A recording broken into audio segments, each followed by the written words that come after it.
Sejam muito bem-vindos ao último episódio desta temporada do APMcast, um videocast oficial da Associação Paulista de Medicina. Eu sou o Everaldo Porto Cunha, diretor de comunicação da APM, e hoje encerramos as entrevistas com grandes nomes da medicina com chave de ouro, conversando com o presidente da Associação Médica Brasileira, Dr. César Eduardo Fernandes. Eu queria iniciar essa conversa sabedor que você é um São Paulino roxo, né? Por que o cara começa ofendendo, né? Você deve estar muito satisfeito aí com a vitória, né, do Campeonato Brasil. Mas você é São Paulino mesmo ou palmeirense? Eu sou um corintiano desde que eu nasci, né? Desde a minha cidade lá do interior. Eu sou corintiano e herdei isso do meu pai. E aproveitando aí a sua deixa, você disse que veio lá do interior e desde o tempo do interior que você torce pelo Corinthians. Nasceu aonde mesmo? Nasceu em Martinópolis mesmo ou dali perto, na grande Martinópolis? Você sabe que Como é que é essa história, né? Uma curiosidade, Porto. Eu sou filho de uma professora primária, né? E de um comerciante, de um pequeno comerciante do interior, daquelas antigas casas de secos e molhados. Meu pai tinha um armazém no interior. Houve algumas etapas. Meu pai nunca teve uma constância na construção da sua carreira como comerciante, né? Então, houve um tempo que tinha um armazém de secos e molhados, depois montou um pequeno negócio em que ele fazia intermediação de cereais, como se fosse ele um atacadista, e depois trabalhou em ramo de açougue também, né? Bom, e a minha vida toda no interior se fez na cidade de Martinópolis. Porém, eu não nasci em Martinópolis. A minha mãe, como professora primária, quando ela foi estudar, ela estudou aqui em São Paulo. Ela fez o curso de normalista aqui em São Paulo. E aqui em São Paulo, quando ela veio estudar, ela ficou na casa de uma família e lá ficou muito amiga das filhas daquela família, e uma delas era médica, né? A doutora Eloá. E a doutora Eloá, casada com o doutor Augusto, que foram para Araçatuba. E lá em Araçatuba construíram um hospital. Pois bem, quando a minha mãe engravidou, ela foi convidada por essas pessoas pelas quais ela tinha um grande vínculo de amizade, para que o parto dela se desse lá em Araçatuba, sob os cuidados do doutor Augusto, que foi um médico muito importante para Araçatuba, né? Então eu nasci nas mãos do doutor Augusto, lá na cidade de Araçatuba. Aí você veio para São Paulo? Lá no interior, o científico, ele tinha uma única classe de científico, uma única classe. Primeiro científico, aqueles do primeiro científico iam para o segundo, uma única classe. Ela começava no início do ano mais ou menos com 60 alunos. Quando chegava ali pela metade do ano, tinha reduzido para 15. Apesar de ser deficiente, muitos alunos não conseguiam acompanhar, né? E aí era o dia inteiro. Você ficava o dia inteiro para a noite no científico. A minha mãe falou, não, você não vai ficar o dia inteiro sem fazer nada. Sem fazer nada, né? Você vai fazer escola normal. A minha mãe, repito, era uma professora primária e tinha uma paixão por ser professora primária. Ela falou, você vai ser também professor primário. Porque depois, se você não for adiante nos estudos, pelo menos você já tem um curso profissionalizante. O científico não era, né? E aí eu fiz de manhã escola normal, né? E à noite fazia o científico. Mas eu tinha já me direcionado para fazer medicina, era essa a minha vontade. Era isso, inclusive isso era uma das perguntas, assim, ter essa motivação para fazer medicina, inspirado em algum familiar, nesse doutor Augusto que fez o seu parto? Quem é que lhe inspirou para essa... Essa pergunta é muito interessante, né? Porque a gente vai desenvolvendo, digamos, essa vocação, essa opção profissional, e você não tem muita consciência do porquê você fez isso. Mas certamente foram influências muito fortes. Né? E as influências muito fortes, eu não diria nem que foi do Dr. Augusto, que eu conheci, algumas vezes estive com ele, mas eu não convivi o cotidiano, porque ele estava em Araçatuba e nós vivíamos em Martinópolis. Mas a figura do médico era uma figura muito importante. O médico no interior, na escala de valorização profissional, talvez fosse o indivíduo mais valorizado que nós tínhamos no interior. Ele era um sábio, ele era um conselheiro, E eu me lembro, por exemplo, uma situação que me marcou muito foi quando meu pai infartou. Meu pai infartou, hoje um indivíduo infartado prontamente vai para a unidade coronariana, claro, ele está em risco de vida, vai para a unidade coronariana. Meu pai foi tratado por infarto diagnosticado por um médico do interior na cama do quarto dele. Ele não foi internado. E o médico vinha 2 vezes por semana, 2 vezes por dia. Para ver meu pai. Vinha à tarde e vinha à noite. Não tinha prontuário que ele anotasse nada, não. Ele memorizava tudo, tinha lá as medicações que ele passava. E finda a avaliação do meu pai, que estava em recomendação de ficar em repouso absoluto na cama dele, né? Ele sentava com a minha mãe e a minha mãe servia para ele um cafezinho. Só que o cafezinho era diferente do café do dia a dia da minha casa. Era num bule de prata que ficava guardado. Não, aquele bule de prata não era usado para qualquer pessoa. Um bule de prata, uma xícara, que também nós não usávamos no café diário. A xícara tinha o pires e tinha uma rendinha. Para servir para o médico. E aquilo era servido como um ritual para o médico. Antes do médico chegar, eu me lembro da minha mãe deixando tudo. E uma bacia ainda de ágata para lavar as mãos, certamente, e uma toalhinha escrito... Mas voltando então, para não perder o fio da meada. Eu acho que eu olhava com muita admiração para esse médico, né, pelo valor que a minha família emprestava e que eu percebia que as pessoas, de modo geral, emprestavam. E aí você veio para cá fazer o cursinho? Aí vim fazer o cursinho. E o cursinho para mim foi uma novidade, viu? Parece que eu aprendi tudo de novo no cursinho. Porque aqueles conhecimentos que as pessoas, por exemplo, que estudavam aqui em São Paulo, nos bons colégios, o cursinho era um reforço, né? Eles já tinham passado por isso. Para mim, não. Para mim é como se eu estivesse aprendendo novamente, né? Aí fiz um ano de cursinho, claro, e fim do qual eu tive acesso à faculdade, né? E escolheu Santa Casa? Eu entrei no interior, na Faculdade de Medicina de Botucatu, né, na Unesp, e entrei aqui na Santa Casa também. Na época, eu queria ficar em São Paulo, né, e a Santa Casa é uma escola de muito prestígio naquele momento, né? Embora, ainda é, né? Certamente continua sendo meio... Eu até brinco, eu saí da Santa Casa, mas Santa Casa não sai de mim, entendeu? Eu tenho um carinho enorme. Nota-se. Tenho um carinho enorme. Hoje eu sou ligado à Faculdade de Medicina do ABC, sou docente, sou professor titular de ginecologia, também tenho um carinho. Eu sou dos poucos docentes que vestiu 2 camisetas ao longo da vida.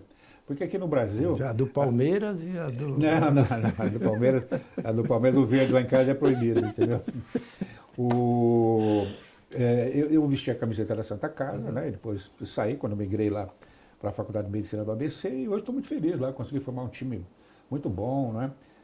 Já tinha um time muito bom lá, e a gente deu uma alavancada, encontrei pessoas maravilhosas, levei pessoas maravilhosas para lá, e hoje nós temos na ginecologia, como de resto nas outras especialidades, nas outras disciplinas, nós temos uma faculdade bastante pujante hoje, que é a Faculdade de Medicina do ABC. Mas naquela época eu optei por ficar na Santa Casa pela força que tinha a faculdade, que tem até hoje, e porque eu queria ficar em São Paulo. Né? Formou em 76? Eu formei em 75. 75? 1975. Já tem umas par de anos. Né? Portanto, esse ano eu faço... Jamais imaginei que fosse fazer isso, viu? 48 anos. 48 anos como é. Quando algum médico me dizia que tem 48 anos de formado, eu achava que ele já tinha passado da época de parar, né? E você sabe que eu me sinto... A cabeça é muito traiçoeira, Porto. Muito. A cabeça é muito traiçoeira. Eu ouvi o Rony Fon esses dias dizer o seguinte, que ele deu uma bronca no pai dele, porque o pai dele com 89 anos, o pai dele morreu próximo dos 100 anos de idade, com 89 anos, o pai dele resolveu, ainda que tivesse funcionários na casa para cuidar do jardineiro, o pai resolveu subir no alto, numa escada, para aparar uma trepadeira e caiu, se machucou todo. E aí ele levou o pai para o hospital, e tratou do pai, e aí deu uma bronca: pai, você é o irresponsável. Com 89 anos você vai subir e correr esse risco. Aí o pai respondeu: aprenda uma coisa, meu filho. Não, a minha cabeça e a cabeça do idoso não tem mais do que 25 anos. O corpo é que não entende. O problema é do corpo. O corpo é que não entende. Né? Então eu acho que a minha cabeça tem 25 anos. Eu consigo conversar de igual para igual com o aluno, com pós-graduando, com o residente. Né? Eu acho que eu tenho 25 anos. E a especialidade? Ginecologia e obstetrícia. Escolheu a especialidade, circunstâncias? Tem algumas coisas que parecem que são inerciais, né? Parece que são inerciais. Eu, quando entrei na faculdade de medicina, a minha primeira ideia, eu preciso registrar isso, a minha primeira ideia era me formar, ter uma formação abrangente, para voltar para trabalhar em Martinópolis. Eu vim para cá claramente determinado a fazer isso, né? Mas eu não tinha noção do que era a medicina, de quais caminhos ela oferecia, né? E ao longo do internato eu fui gostando muito de cirurgia geral, né? Eu olhava o cirurgião assim como um indivíduo, talvez o top a expressão do médico é um indivíduo poderia com fazer máscara, clínica, poderia fazer cirurgia, né? Então eu me encaminhava para fazer cirurgia geral. Em dado momento, acho que conversando com os obstetras com os quais eu convivi, eles me mostraram a abrangência da ginecologia obstetrícia, né? E naquela época estava se construindo a ideia do ginecologista obstetra ser o médico da mulher, médico na sua inteireza. É algo que hoje é muito claro. É muito claro.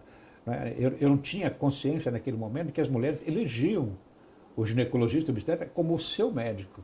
Hoje eu até brinco, né? Brinco com os alunos, por exemplo, olha, se você for um ginecologista obstetra e for fazer a ginecologia e obstetrícia no seu sentido geral, até porque ela está muito fatiada hoje, né? Você vai ter uma responsabilidade enorme, você vai acompanhar pacientes por uma vida toda. As pacientes trocam de marido, mas de ginecologista elas não trocam não, né? Então, acho que me mostraram isso e no final, acho que nos últimos 3 meses, eu falei, eu não posso jogar todo esse aprendizado fora que eu adquiri, frente a uma especialidade que vai me oferecer tantas oportunidades. Na época já se falava muito em esterilidade, o ultrassom estava aparecendo, né? Então, ocupava uma sala maior do que essa. Exato. Aqui em São Paulo tinha um único ultrassom, ultrassonografia que nós usávamos lá na residência da maternidade. Vidozum. Que era um ultrassom que ficava na Brigadeiro Luiz Antônio, número muito fácil de memorizar, Brigadeiro Luiz Antônio, 1234. Né? Então, o médico que tinha esse ultrassom, que depois eu fiquei conhecendo, me aproximei, ele falava, olha, pode mandar os casos aqui, eu faço de graça. Né?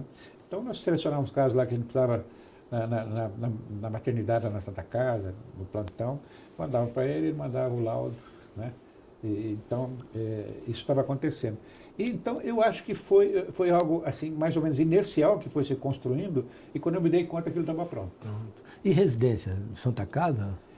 Era 2 natural, anos na época, era natural, né? Porque eu nem fiz exame em outras instituições. Hospitais, né? E a vida acadêmica, César? Você, né, Então, chegou na ginecologia, sempre foi muito estudioso, mas essa veia pesquisadora... Já depois de formar e terminar a residência, eu não me dava conta, mas sempre estudava querendo ensinar. Bom, aí terminei a residência e a gente sempre é influenciado por pessoas, viu?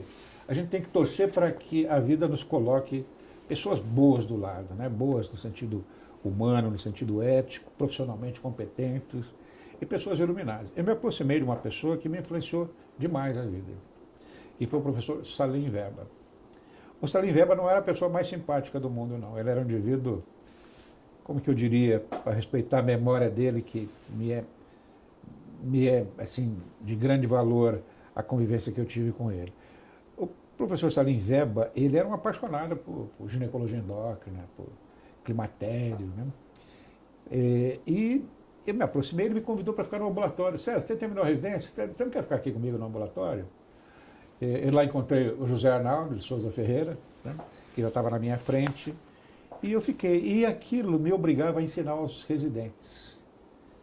E o Salim Weber nos incentivava a sempre terminar o ambulatório, e ao terminar o ambulatório, você selecionava um caso, e eles destrinchavam esse caso. E eu ficava 1h30 discutindo o caso com os residentes. Aí revia toda a teoria, né? E aquilo foi me dando um lastro nessa especialidade que me ajuda até hoje. E, ao mesmo tempo, me trazendo a paixão pelo ensino, né? E aí eu fiquei como professor instrutor. Dali passei para professor instrutor na Faculdade de Ciências Médicas da Santa Casa. E fui construindo. Professor instrutor, professor assistente. Aí apareceu a nossa pós-graduação. As outras escolas tinham pós-graduação amadurecida. O professor geral tinha me convidado, inclusive, para fazer lá na Escola Paulista, mestrado, doutorado. E eu sempre falava, professor, talvez eu venha, mas eu estou aguardando, porque acho que a Santa Casa vai abrir o mestrado e o doutorado. E, de fato, isso ocorreu. O Salim me orientou na minha dissertação de mestrado, na minha tese de doutorado. E, com isso, fui me credenciando a ir adiante na carreira acadêmica universitária, né? Bom, aí as questões políticas, elas às vezes, os ventos estão favoráveis, às vezes nem tanto, né? E eu sou um indivíduo que nunca passei em branco, Porto. Por onde eu vou, ou arrumo grandes adeptos ou grandes desafetos. Vamos mudar assim. Não, mas só para concluir, conclua. Na Santa Casa, eu só tenho amigos lá, mas em determinado momento as coisas ficaram um pouco obstadas lá. Foi quando eu resolvi mudar de ares e fui acolhido pelo professor Sérgio Peixoto lá no ABC, época em que, inclusive, fiz a minha livre-docência. Me recordo. A minha livre-docência fora. Na Bahia. Minha livre-docência eu fiz na Bahia. Fiz na Boa Bahia. Terra, Terreiro de Jesus. Até porque aqui em São Paulo não tive tanta facilidade, prefiro dizer assim, para fazer a livre-docência, né? Então foi mais ou menos, foi natural, foi pelas pessoas que estavam comigo que eu fui construindo a carreira de docente. E vamos agora tratar de alguns assuntos que talvez não, certamente que vão interessar muito àqueles que nos assistem. Vamos conversar sobre espiritualidade e religiosidade. Como é que você conduz esse aspecto da sua vida, César? Horto, eu fui criado numa família católica, né? A minha mãe, uma católica fervorosa, o meu pai também um católico praticante, e frequentavam a igreja com regularidade, iam às missas, e nós, os 3 irmãos, né, eu e mais meus 2 irmãos, nós frequentávamos a igreja e havia no interior alguns hábitos que eram comuns às famílias católicas. Uma delas era que os filhos, eles se tornavam marianos. Nós éramos denominados, enquanto infantos juvenis, de marianinhos. Recebia aquela medalha de mariano com uma fita azul, e aquilo me honrava muito. Eu era mariano, né? E eu lembro que meu pai, nós íamos à missa todos os domingos, e meu pai tinha um elemento de convicção para que fôssemos à missa muito valioso. No final da missa, ele dava a mesada. Então, terminava a missa, né, nós voltávamos para a nossa casa e recebíamos a mesada. Não sei se meu pai tinha intenção de relacionar a missa à mesada, creio que não.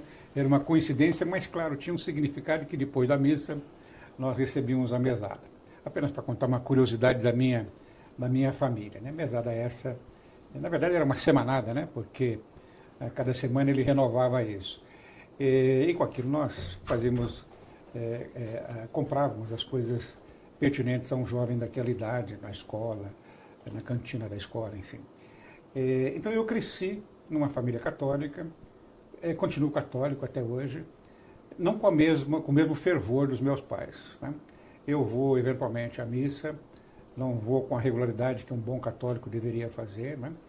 Mas eu vou com alguma regularidade. E você falou aí da família, né? Casado há quantos anos? Eu sou casado. Quantos filhos? Meu casamento é aquele da moda antiga, né? Aquele que perdura, continua, né? Graças a Deus. Então, eu sou casado em 1980, tenho que fazer a conta certinha aqui, porque minha mulher certamente vai se eu falar, eu não me lembro há quanto tempo, acho que terei problemas em casa se eu mencionar isso, né? Então, eu não vou nem perguntar o dia. Não, eu me lembro que eu usei esse dia muitas vezes como senha. Senha, né? Então fica bom, né? Porque a data do seu casamento não veio escrita em lugar nenhum, foi dia 9 de fevereiro de 1980. Então você faz a conta aí, sou casado há 43 anos, né? 43 anos agora. Em vias agora de vou 44. fazer 44 anos no início do ano. Eu tenho um casamento que caminhou muito bem, né? Só tenho a agradecer a convivência que eu tive com a Ana Maria, minha esposa, né? Nós temos 3 filhos. Minhas 3 filhas são 3 mulheres, se tornaram boas cidadãs, né? Foram boas filhas, boas alunas, né? Boas profissionais na profissão que cada uma delas escolheu. Todas as 3 são casadas, né? Eu tive a sorte, a felicidade de ter 3 genros também, que se eu tivesse escolhido, talvez não tivesse escolhido tão bem. São genros que estão sempre junto conosco, têm uma convivência familiar, né? E sou um indivíduo agraciado por ter uma família como essa. E as minhas 3 filhas me deram 5 netos. 5 netos. 4 meninas e um menino. Né, que é o único que eu consigo vestir com a camisinha do Corinthians. Né? Qual a sua opinião, César, não a opinião do presidente da AMB, do ex-presidente da FEBRASGO, do ex-presidente da SOGESP? Como eu já lhe falei, a gente fica muito engessado, muito amarrado, né, por conta de decisões colegiadas. César, o que você acha do aborto? Esse é um tema polêmico. Muito. Esse é um tema polêmico porque ele passa por convicções religiosas, culturais, humanitárias, políticas, e passa pela crença e convicção de cada pessoa. Né? Nós, do ponto de vista legal no Brasil, né, nós só podemos fazer o aborto em condições especiais, né?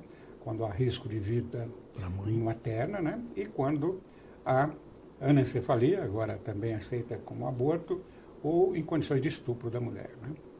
E essa condição, sem querer fugir de uma resposta mais concreta, eu acho que é uma decisão que cabe, e os políticos, os gestores, os legisladores deveriam respeitar isso. Né?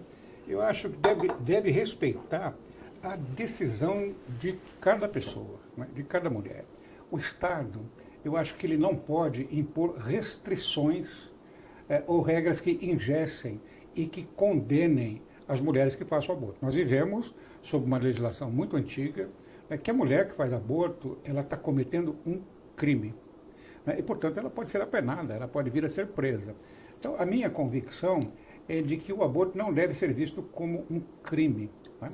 Deve fazer parte dos direitos humanos, do direito de defesa de cada mulher. Mas eu não quero entrar em polêmica com quem pensa diferente, não. Tem certos pontos que, às vezes, uma entrevista como essa, né, a pessoa pode isolar a sua fala, tirar ela do contexto. Né? Isso já aconteceu comigo.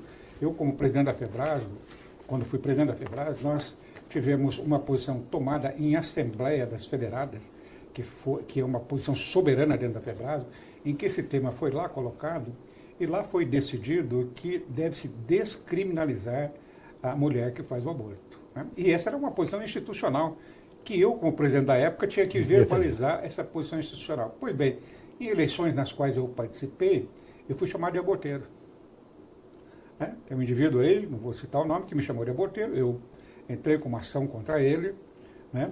Porque ninguém prova que eu sou um aborteiro, que eu tenha feito aborto. Muito ao contrário, nunca fiz aborto, não me sentiria nem em condições de fazê-lo. Isso por convicções pessoais, eu não me sentiria bem, ainda que legal fosse. Mesmo no aborto permitido por lei, eu nunca fiz. Não estou condenando quem faz, não. Sim. Isso é uma questão de foro íntimo, né? Alguém tem que fazer, porque essas mulheres têm direito legal, nos casos do aborto previsto em lei, de fazer. Mas o indivíduo me chamou de aborteiro, eu entrei com uma ação civil e criminal, e ele foi condenado nas 2 instâncias, numa delas, inclusive, sendo condenado a pena de reclusão por 3 meses. Né? E também foi condenado na civil, vai ter que pagar um ressarcimento pelo dano moral que ele me causou. Então, eu tenho medo, muitas vezes, de responder essa questão, receio, as pessoas descontextualizarem, pegarem apenas um segmento da sua fala, onde você diz que deve ser respeitado o direito da mulher de decidir por si própria se ela deve fazer um aborto ou não. Possa você pensar de uma maneira ou de outra. Mas você decidir sobre o que o outro pode ou não fazer, eu acho que é algo bastante complexo. Né? Ô César, você temperou aí a sua carreira acadêmica com uma participação associativa muito exitosa, inclusive, né? Você foi presidente da SOGESP por 2 vezes, foi presidente da FEBRASGO, também reeleito, e agora presidente da Associação Médica Brasileira. E como é que você está vendo essas entidades médicas, essas nossas entidades médicas. E eu quero incluir aí o papel dos conselhos, dos sindicatos. Como é que você acha que devem conviver essas entidades? Primeiro, Porto, eu gostaria de registrar que eu tenho muita honra de ter ocupado esses cargos. Procurei, enquanto ocupei cada um deles, exercê-los com a maior nobreza, com a maior honestidade de princípios, sempre pensando no coletivo, né, e me abster um pouquinho das questões de natureza pessoal. Nenhum de nós é Frei Beneditino, o cargo te empresta prestígio, o cargo te oferece possibilidades, mas eu nunca deixei me seduzir por essas situações, né? Sempre tive o pensamento comum, pensando no bem comum, e por essa razão acho que consegui exercer muito a contento cada uma dessas atividades. O movimento associativo, que é onde eu vivo, né, eu sempre vivi no movimento associativo, né? Eu não vivi no movimento conselhal, né, e não vivi no movimento sindical. O movimento associativo passa por uma crise muito importante, que eu acho que nós vamos ter que encontrar um caminho para ele. O movimento associativo, né, o colega médico que pode estar me ouvindo, ele é muito, muito, muito importante, né? Na verdade, o movimento associativo cumpre com algumas tarefas que são próprias, que são da missão do movimento associativo. Por exemplo, a representatividade do médico, os programas de educação continuada, mesmo as questões que envolvem o bom exercício da medicina, a boa assistência médica à população, isso tudo é trabalhado junto ao médico pelo movimento associativo. Sejam as sociedades de especialidade, eu fui presidente da SOGESP, que é estadual, da FEBRASGO, que é nacional, isso na ginecologia e obstetrícia. Agora tenho uma honra imensa em estar presidente da Associação Médica Brasileira, né? Então, tanto ser feito pela sociedade de especialidade, como pelas associações médicas estaduais e mesmo a nossa nacional. Mas nós vivemos uma crise de identidade onde o jovem médico, ele se afastou um pouquinho do movimento associativo. E nós temos que mostrar... Ou o contrário, né? Ou pode ser o contrário. Eu acho que até que você tem razão. A responsabilidade de não trazer esse jovem médico é nossa. Ele não tem culpa alguma, né? Nós precisamos mostrar para ele a relevância dele estar no modelo associativo. Por que ele precisa estar? Pela essência. Nós nos confundimos, né, e o médico também se confunde, de que o movimento associativo tem que oferecer ao médico clube de benefícios, benfeitorias, né, proteção judicial. Não, não, não. Nós temos que ficar na nossa essência, que fundamentalmente é lutar pelo bom exercício da nossa profissão. O bom exercício passa por estrutura adequada de atendimento, por educação continuada, por remuneração justa, enfim, passa por uma série de coisas, né? E quem faz isso com muita propriedade é as sociedades de especialidade e também as nossas federadas e a própria AMB. Uma outra coisa também, César, que eu acho que é interessante todos discutirmos, é essa invasão da inteligência artificial e o uso dela na medicina, né? Não é incomum a gente ver esses posts, essas notícias publicadas em grupos, e muita gente é contra, né? Ou seja, se posiciona contrário. Você acha que é possível você barrar uma coisa dessa? Ou melhor do que barrar é a gente se preocupar que em 2030 teremos 850 mil médicos no Brasil? E será que vai ter emprego para esse povo todo com a inteligência artificial atuando? Você está trazendo um tema muito atual, né? E barrar é impossível. Impossível. Barrar é impossível, né? Essa é uma ferramenta valiosa, né, que vem ajudar todos os campos do saber humano, né? Todas as profissões serão influenciadas pela inteligência artificial. Imagina o engenheiro, quanto que ele vai ser influenciado pela inteligência artificial, né? O advogado, o arquiteto, enfim, nós médicos, então todos seremos influenciados pela inteligência artificial. Isso é bom ou ruim? Eu acho que fazer bom uso das ferramentas, quaisquer que sejam elas, é muito bom, ela vai nos ajudar. Usar a inteligência artificial sem crítica, sem passar pelo filtro da avaliação do profissional médico, aí seria extremamente perigoso, né? Porque nem tudo o que a inteligência artificial traz pode ser adotado como a verdade absoluta. Tem que ser dessa forma. Não, muitas vezes tem que haver a crítica do dado fornecido pela inteligência artificial. Hoje é assim, né? Nós temos a oportunidade, quem já testou inteligência artificial, veja que vem respostas às vezes muito bem elaboradas, mas a conclusão que você pode tirar dali está falha. Né? E no futuro também deverá ser assim, né? Depende muito do banco de dados do qual se vale a inteligência artificial. Mas eu acho que a inteligência artificial ela processa rapidamente e rapidamente traz propostas para que você analise. Então, eu acho que nós nunca vamos poder prescindir de que o médico faça uso da inteligência artificial como uma ferramenta. Como ele usa uma ultrassonografia, né? Como ele usa a telemedicina e tantos outros recursos subsidiários que são ferramentas para melhorar o diagnóstico, e tudo isso vai ter que ser jogado junto à inteligência artificial, que vai nos ajudar a formular hipóteses diagnósticas, proposições terapêuticas, propostas de monitoramento, alternativas de tratamento, né, específicas para aquele caso. Eu vejo com muito bons olhos a inteligência artificial e vamos ter que saber usá-la. E usá-la significa ter sempre um médico bem formado e competente para fazer bom uso dessa ferramenta. E lazer, o que você faz? Vai descansar? Se é que você descansa, né? Porque, pelo que você disse aí, vive muito assoberbado. Claro que sábado é o dia do almoço familiar, minha mulher elegeu o sábado para fazer o almoço em família, então o período do almoço e o período da tarde está prejudicado, no sentido, veja como eu estou falando. Olha. E os jogos do Corinthians? Não, eu vou chegar lá. Né? Vou chegar lá. Então o sábado, eu falo, está prejudicado quando eu dizer, o sábado está engrandecido. Ele não prejudica. Exatamente. Você veja o vício de linguagem que eu tenho, né? Me policiei aqui enquanto estou falando. O sábado está prejudicado no sentido de que eu fico, então, com a minha família. Não. O sábado está super bem aproveitado, porque é onde eu posso interagir com as minhas netas, ver minhas filhas durante a semana, botar o assunto em dia, ter aquele momento de conforto familiar, né? De convívio familiar. No domingo pela manhã é um espaço que, em geral, eu uso também para trabalho.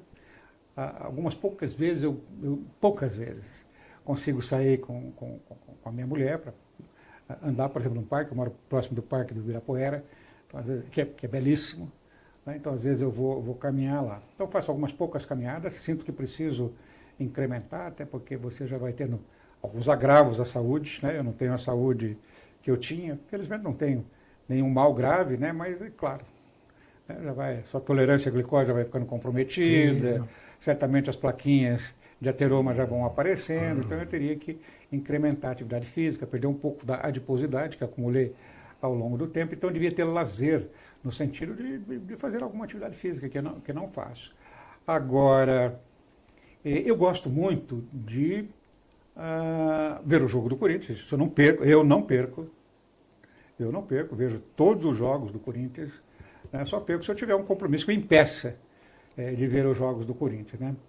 Ultimamente não tem sido nem tão fácil ver os jogos do Corinthians, né? Mas eu vejo sempre na esperança de que o próximo jogo, né, a gente vai voltar, vai iniciar a fase de recuperação. Até conseguimos um jogo recentemente que com 10 jogadores, né, conseguimos fazer um jogo fantástico e oferecer uma ajuda aos palmeirenses, para que os palmeirenses pudessem liderar o campeonato, né? Não fosse o Corinthians, os Palmeiras não teria a liderança do campeonato, né? É verdade. Mas eu me penitencio porque eu leio muita literatura técnica e eu gostava, viu, em tempos anteriores, de ler livros de romance, livros de história. Ultimamente não tem sobrado tempo. Mas acho que para os próximos anos certamente eu vou retomar essa atividade, que é uma atividade que me dá muito prazer. César, foi muito bom, mas para concluir, agora eu vou lhe pedir que você, enquanto pessoa, mais fale para os 560 mil médicos que a gente tem no Brasil e a AMB representa. Eu diria para o colega médico, né, e me sinto confortável para dizer isso, é que você procure ser o melhor médico que você possa ser para aquele seu paciente na individualidade. Faça por ele o melhor que você pode fazer, segundo as circunstâncias do local que você trabalha, nas condições que você tem para fazer a benemerência, fazer o que de melhor você pode fazer para os seus pacientes, né? Procure se despojar de qualquer vaidade no trato com seus pacientes, né? O seu paciente não é motivo não é, de qualquer, para que você possa tirar vantagens da conduta que você está tomando com o seu paciente. Né? Jamais. Os interesses do seu paciente têm que estar à frente dos seus interesses.